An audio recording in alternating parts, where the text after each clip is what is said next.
నేను పాత comedy actor పాకిజా. మీ అందరికీ, మన ఆంధ్ర ప్రజలు అందరికీ తెలుసు. నేను చాలా కష్టంలో ఉన్నాను. తినటానికి కూడా వీలు లేదు. ఒక తమిళనాడులో ఎవరు నన్ను పట్టించుకోలేదు.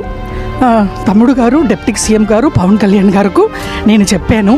వెంటనే నాకు ఆర్థిక డబ్బులు 2 లక్షలు సహాయం చేశారు. నాకు చిన్న తమ్ముడు కాలు పట్టుకుంటాను. ఏలేల జన్మానికి తమ్ముడు డిప్యూటీ సీఎంకు మర్చిపోను అని డిప్యూటీ సీఎం పవన్ కళ్యాణ్ గారు వెంటనే, నేను నిన్ననే చెప్పాను, ఈవేళ పిలిచి 2 lakhs డబ్బులు ఇచ్చారు, ఆర్థిక సహాయం. మేము ఉన్నామమ్మా అన్నారు. నేను తమిళనాడులో బతుకుతామా సస్తామా అని ఉన్నప్పుడు ఇక్కడ నుంచి నాకు ఫోన్ వచ్చింది జనసేన పార్టీ ఆఫీస్ నుంచి. అది వచ్చి ఇమ్మీడియట్గా మీరు రండి అని చెప్పి నాకు వచ్చాను. చాలా సంతోషం. తమ్ముడు గారు, పవన్ కళ్యాణ్ గారు, డిప్యూటీ సీఎం గారు నాకంటా చిన్న అని పర్లేదు, తమ్ముడు కాలు పట్టుకుంటాను ఎప్పుడు. వాళ్ళ ఫ్యామిలీ, నేను మెగా పవర్ స్టార్ ఫ్యామిలీ మర్చిపోనండి.